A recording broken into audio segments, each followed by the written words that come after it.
국민들의 눈과 귀가 쏠렸던 지난 한 주는 무엇보다도 국정조사 청문회였었습니다. 그 청문회의 특위위원장으로 계시죠. 김성태 의원과 함께 이번 주 과연 국정조사와 재판은 어떻게 진행될지 그리고 새누리당의 미래까지 여쭤보도록 하겠습니다. 안녕하십니까? 네, 안녕하세요. 아이고, 휴일날 귀한 시간 내주셔서 감사합니다, 위원장님. 그렇습니다.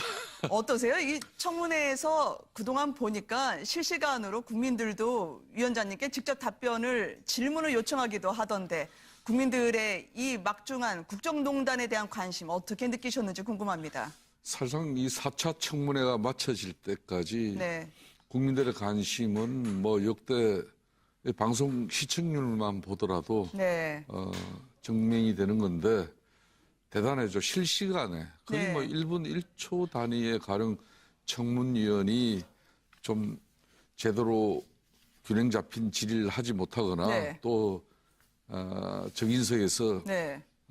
진솔하고 진정성 있는 그런 답변이 나오지 않으면 금방 그냥 뭐 그래요? 그냥 쇄도합니다, 쇄도. 네. 오히려 휴대폰 전화번호가 공개가 된 게 지금 국정조사 진행하시는 의원분들께는 어떤 게 더 많을까요? 빛일까요? 그림자일까요? 아무래도 이 준엄한 국민의 관심과 분노가 이렇게 크구나. 그렇기 때문에 본인들이 정신 바짝 차리고 잘해야 네. 되지 않나. 그런 아마 각오와 결기를 다지는 데는 큰 도움이 된 것 같아요. 실시간 신문고라고 그렇지만은 실감할 것 이제 같아요.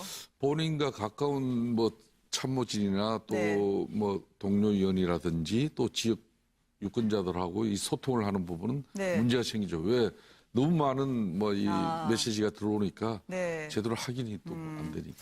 참 대의 정치인데 거의 이제 직접 정치까지 실감할 수 있는 부분이었습니다. 그렇습니다. 직접적으로 무엇보다도 참여하고 있는 거죠. 뭐. 그러니까요. 네. 금요일 날 어스름 저녁에 바람을 뚫고 연풍문에서 춘추관까지 결국은 현장 조사가 무마된 채로 돌아오셨던 영상을 저희가 접한 바가 있습니다. 그때 청와대 경호실에서 현장 조사 안 된다. 어느 정도 그쪽에서 그렇게 강하게 이야기했나요? 사실상 그 전날 밤에 네. 한강욱 비서실장과 또 헌재 정무수석 네. 막 이렇게 사실상 국회하고의 교섭 창구와 라인은 그쪽이거든요. 네. 그래서 국민의 대기관인 국회가 국정조사의 일환으로 이렇게 네. 현장 조사를 실시하는데 청와대 협조 안 하면 이건 말이 안 되는 거다. 해야 된다. 이렇게 강력하게 계속 요청을 했지만은 네. 결국 경호실은 네. 수용하지 않았어요. 그러니까 청와대 전체가 보안시설로 네. 뭐 가급으로 분류되는 그런 1급 보안시설이다. 네. 그 원칙 때문에 이제 그런 건데 그래서 영풍간 민원인들이 사실상 거기를 통해서 청와대 들어갈 수도 있고 또 청와대 관계자들이 거기서 미팅도 하고 또 회의도 네. 하는 곳이에요. 그렇죠. 그곳에서 현장 조사가 될 수는 없는 거죠. 네. 그래서 약 2시간 반 정도 이렇게 경호실장하고 경호실 관계자들은 다 나오긴 나왔어요. 네. 그렇지만 현장 조사는 적극적인 거부를 했습니다. 네. 그래서 이제 성사가 되지 않았죠. 네. 많이 깝깝하셨을 것 같아요. 왜냐하면 정윤회, 최순실, 차은택 이런 사람들은 단 한 번의 검은 검색 없이 다 드나들었던 그 문, 그 담벽에 가로막혀서 진실을 한번 규명해보겠다는 국회의원들이 가로막혀서 말이죠.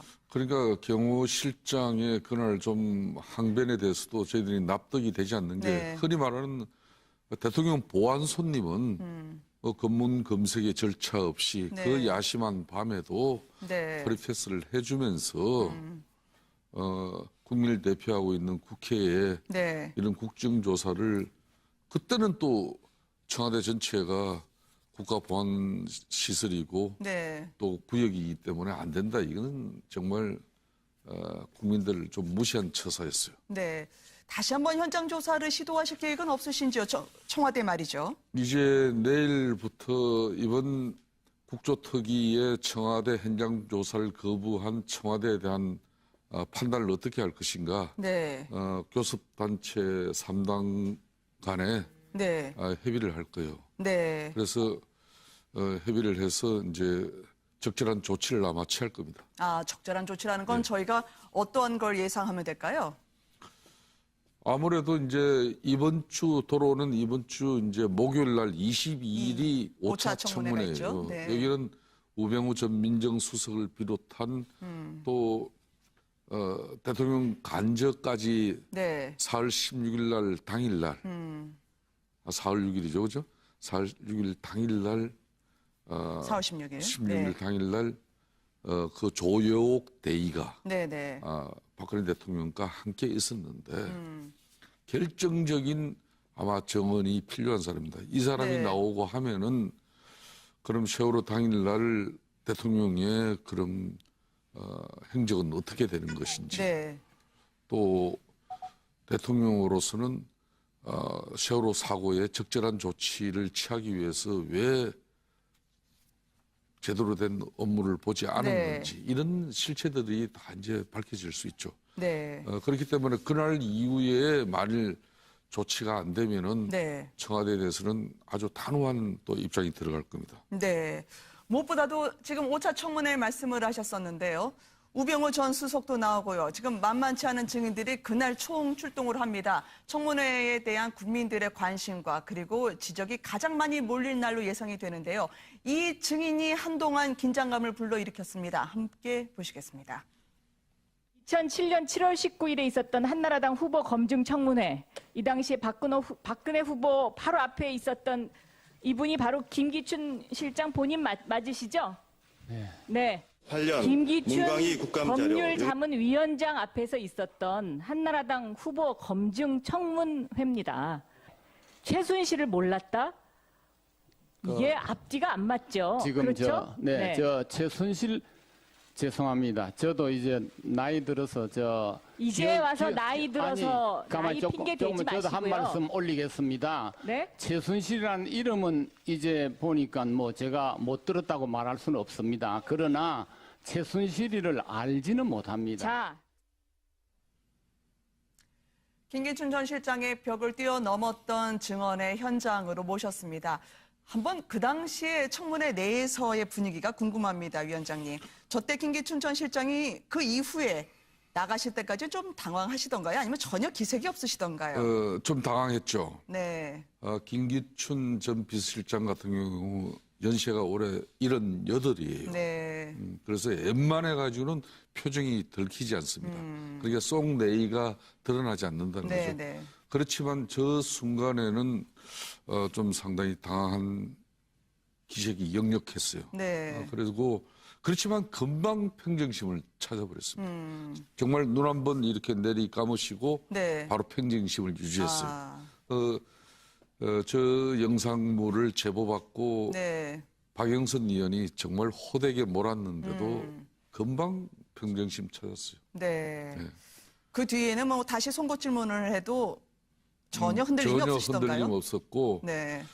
사실상 최순실을 모른다 그러면 그건 이야기가 안 되는 것이죠. 네. 최순실은 이미 박근혜 대통령하고는 1년, 2년의 관계가 아니기 때문에 네. 또 박기춘 비서실장 같은 경우도 김기춘 전 비서실장. 네. 그렇죠. 그러니까 박정희 대통령 시절부터 박근혜 대통령까지 이 네. 대를 이은 총성은 우리 김기춘 실장 같은 사람도 없어요. 그런데 네.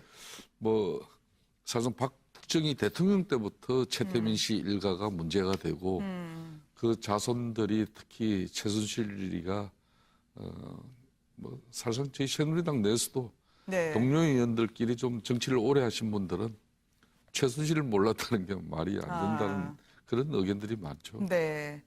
어떻습니까? 김기춘 전 실장을 뭐 다시 부르는 거는 이제 의결이 안 돼서 안 될 것 같은데 최순실 씨는 말이죠. 뭐 본인이 아직도 공황장애다 나가면서 심신이 병약하다는 점을 호소하고 있을 것 같은데 청문회 나오지 않는 것 자체도 또한 농단이 아니겠냐고 국민들은 지금 분노하고 있거든요.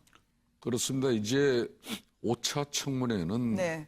사실상 이번 청문회는 최순실의 국정농단, 민간인에 네. 의한 국정농단이 어떻게 이뤘는지 이걸 밝혀야 되는 최순실 청문회가 최순실 없는 청문회가 돼버려서 국정조사하고 말이죠. 청문회를 하고 네. 있는 거예요. 근데 본인 당사자가 수사나 재판에 영향을 끼칠 수 있기 때문에 또 공황장애 때문에 나오지 않는다는 것은 이게 말이 안 되는 이야기죠. 네. 어떤 조치를 5차 취해 주실 수 청문회는 있나요? 이제 20일 날 네.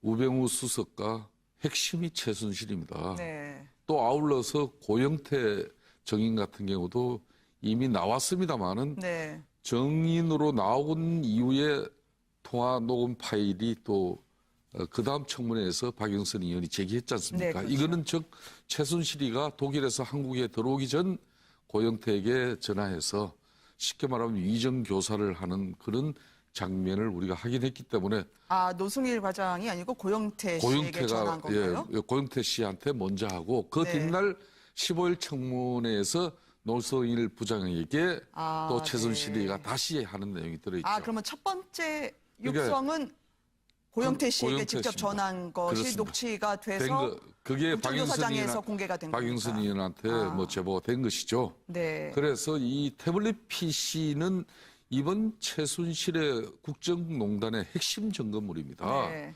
이 태블릿 PC를 통해서 박근혜 대통령의 연설문이 어떻게 최순실한테 전달되어지고 네. 또 공무상 이런 비밀 자료들도 그 태블릿 PC에 어떻게 해서 담겨지는 것이냐. 네.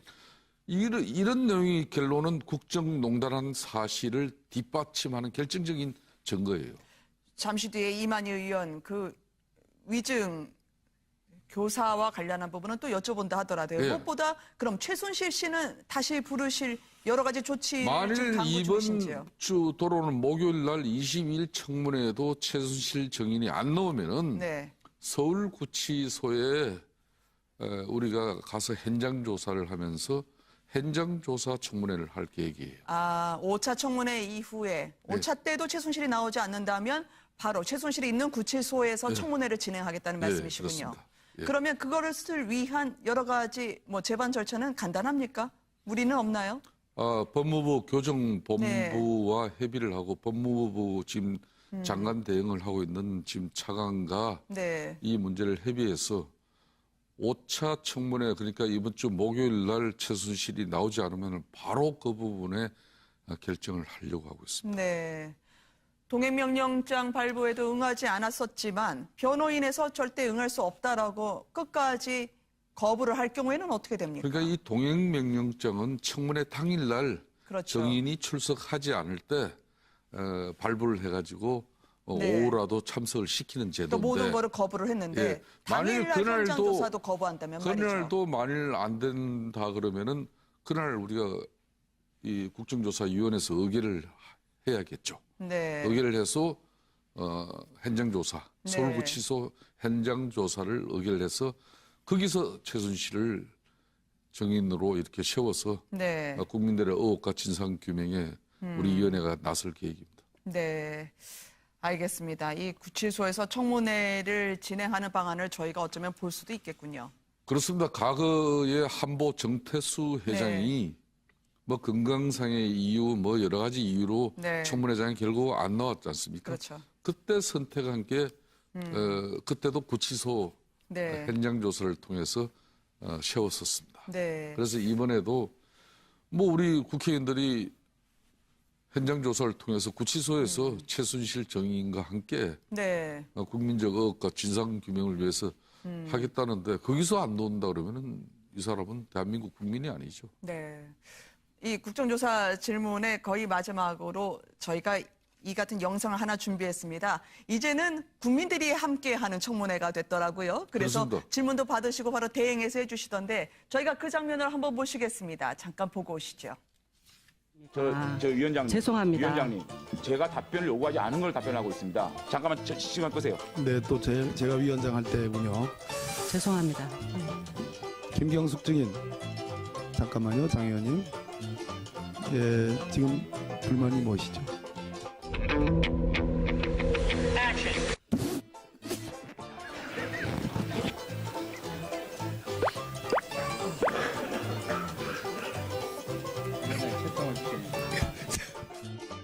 오늘 지금 정인으로 출석하신 분들 중에 오전 오후를 통틀어서 지금 위원들부터 신문을 받지 못한 사람이 있습니다. 이규혁 정인. 오늘 지금 위원들로부터 신문 조사 한 번도 안 받았죠? 네, 그렇습니다. 이규혁 정인의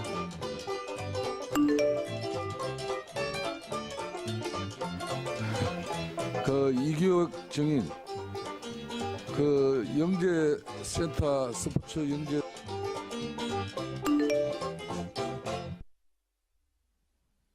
뭐 거의 실시간으로 중계를 해주시면서 청문회를 진행했습니다.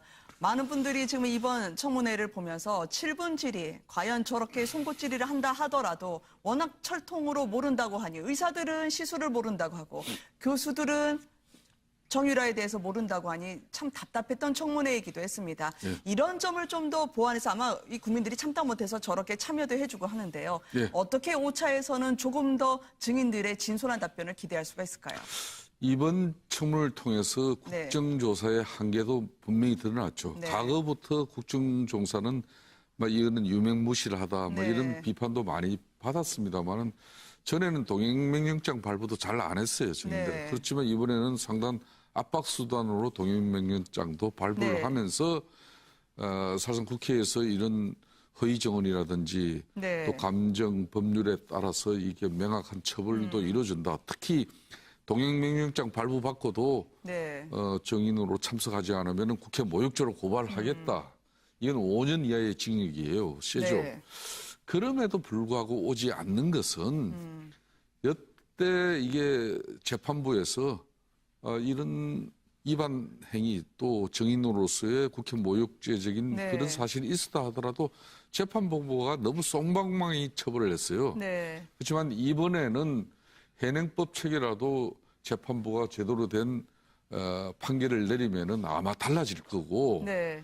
특히 중요한 것은 우리 국민들이 이제 실시간으로 이렇게 각 청문위원들한테 입장도 냈지 않습니까? 저도 이규혁 정인한테 사실은 불러놓고 네. 우리 위원들이 한 사람도 신문 조사를 하지 않으면은 더 이상 앉혀놓을 이유가 없는 것이죠. 네. 그래서 그런 차원에서 제가 한번 문제 제기를 해봤는데 공교롭게 그게 또 그 네. SNS에 또 와 있더라고요. 그러니까요. 우병우 전 수석에 대한 어쨌든 청문회 일정도 지금 대기 중입니다만 또 하나 가장 궁금한 게 있습니다. 지금 오히려 친박 색채가 더 강해진 새누리당인데요. 예. 당은 도대체 어떻게 되는 겁니까? 그리고 그렇게 호언장담을 했던 비박계는 지금 실리도 명분도 없이 흐지부지 된 거 아니냐라고 하는 의견들이 있습니다. 어떻게 일단 김무성 전 대표하고도 친분이 두터우셨잖아요, 의원님. 어떻게 돼가는 겁니까? 지금은 그 어느 것 하나 이제 예단할 수 없는 안개 속을 걷는 것과 같은 네. 그런 상황이에요. 네. 즉 그 말은 아마 이제 돌아오는 한 주가 네. 새누리당의 이제 나름대로 분당이냐, 큰 고비에 서 있는 분당이냐, 그런 길이 안 되겠죠. 그러면은 네. 분당을 하지 않은 상태에서 새누리당이 다시 설 수 있느냐 이런 걸 결정날 일주일을 말씀하셨길래 제가 여쭤봅니다. 왜냐하면 김무성 전 대표가 탈당과 그리고 신당 모색까지 가능성을 열어두셨는데 예. 일주일을 이야기를 하셨어요. 그 일주일이 혹시나 비대위원장까지 보시겠다는 건가요? 그렇습니다. 비대위 위원장을 네. 뭐 아니 말로 비주류 진영에서 맡아가지고 네. 당을 일신하고 해체하는 어떤 그런 모든 권한을 비대위 네. 위원장에게 일림하면서 네. 새누리당이 핵심하는 어떤 그런 상황을 만들어줄 수 있는 그런 공감이 형성될 수 있느냐. 네. 이게 이제 앞으로 일주일이죠. 그럼 비대위원장을 만약에 비주류가 한다면 새누리당의 미래가 있는 겁니까? 그러니까 비주류 쪽에서 비대위 위원장을 맡는다고 해서 네. 그냥 또 과거에 뭐 최고위원들 이렇게 네. 김무성 대표 격격히 쌓아가지고 아무 네. 결정도 못하는 당 김무성 대표는 전 대표가 트라우마가 계시죠. 예. 그런 의미가 없죠. 그렇기 때문에 이번 비대위원장은 정말 새누리당이 거의 해체하고 모든 청산을 해나가는 그런 실질적 권한을 부여하면은 또 상황이 달라질 수는 있는데 그런 모든 것들이 요 며칠 사이에 아마 다 이루어질 것 같아요. 아니 지금 비박 입장에서는 가짜 보수를 척결하겠다고 이야기를 하셨는데 사활을 걸어도 될까 말까 한 상황인데 그럼 이제로 당 잔류도 그럼 타진하시는 건가요? 그거는 네. 아닙니다. 그건 아니고 지금 이제 우리가 신당을 창당하거나 네. 분당을 결심할 때는 거기에 걸맞는 또 명분도 가져야 되는 것이고 네. 그리고 또 같은 뜻을 같이 하는 동료 의원들의 또 결합도 중요한 것이죠. 네. 막 그런 측면에서 이번 원내대표 사실상 선거는 비주류 진영도 전략과 전술적인 측면에서 많이 부족했다고 저는 자성합니다. 왜냐하면 정말 말씀하신 그대로요. 지면은 탈당을 결행한다든지 아니면 이기면 당을 어떻게 재건하겠다는 비전도 그렇습니다. 명분도 없었다는 그거 얘기가 없이 있었거든요. 참여했기 때문에 저도 네. 상당한 비판의 목소리를 냈습니다만은 네. 사실 뭐가 급하다고 그렇게 원내대표 경선에 그렇게 쉽게 참여하는 결정을 한 건지 저도 상당히 아쉬워요. 네. 그 부분이 아쉽고 앞으로는 당을 완전히 해체하고 보수의 새로운 어떤 가치를 만들어내기 위해서는 사실상 보통 하고 가지고는 되질 않아요. 네. 그런데 그걸 지금 현재 이 당 그러니까 이런 거죠. 마지막 고민이 이런 겁니다. 역대 68년 헌정사에서 보수 정당이 최대 극우 보수 정당을 남기고 만들어 놓고 나가는 새로운 이제 신당은 보수 신당은 상당히 왜소한 규모로서의 어떤 출발을 하는 게 맞는 것이냐. 그럼 이 극우 보수 정당과 새로운 이제 신당 보수 신당은 중도 보수 신당이 될 거기 때문에 나중에 합쳐지지도 어려워요. 네. 각자 후보가 내버리면은 정말 이렇게 되면은 이제 보수는 괴멸할 수밖에 없는 거죠. 그런 측면에서 이제 마지막 판단과 결심이 이번 주에 이제 남은 겁니다. 국민들이 들으면 말이죠. 이미 국민들은 대통령에 대해서 심판을 했다고 하고 또 그 책임이 있다고 하는 새누리당은 책임을 지는 사람 하나도 없이 지금 또 분당을 하신다면 이거 초가집으로 가야 될까 아니면 중소형 아파트로 가야 될까 고민하시는 것처럼 그렇습니다. 들릴 수도 그러니까 지금 있거든요. 사실상 이 비주류 진영에서 원내대표 선거는 이거 난 참여 맞지 않아요. 그렇기 때문에 그러니까 여쭤보는 겁니다. 그러니까 네. 지금 이제 원내대표 선거 지니까 또 이제 탈당하고 신당 창당한다. 이게 참 스텝이 다 꼬였습니다. 그러면 비대위원장의 승부와 관계없이 지금 새누리당의 의원님은 김무성 전 대표가 신당 창당을 위해서 탈당을 하시면 같이 가시나요? 저는 동료 의원을 같이 규합할 생각입니다. 아, 그러세요. 그러면 함께 탈당 행렬에 가담을 하신다면 함께 하실 의원들은 지금 상황으로 봤을 때 몇 명 정도 되실까요? 그거 쉽지 않습니다. 아, 그래요? 그 판단과 숫자를 제시하는 것은 네. 정말 힘든 일이에요.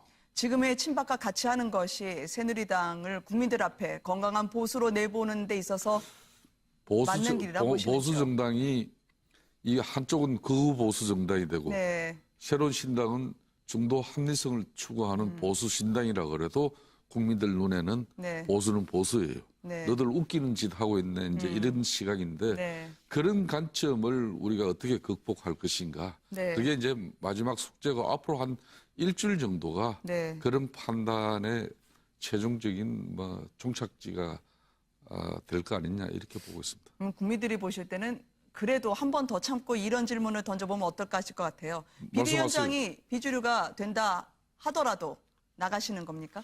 그러니까 비주류 진영에서 비대위원장을 이제 맡게 되고 네. 그 비대위원장이 정권을 행사해서 사실상 박근혜 대통령의 흔적을 새누리당에서 다 지워버리고 네. 당을 거의 해체해버리고 또 청산할 거는 청산하면서 그거는 여러 가지 의미가 담겨요. 이 청산에는. 네.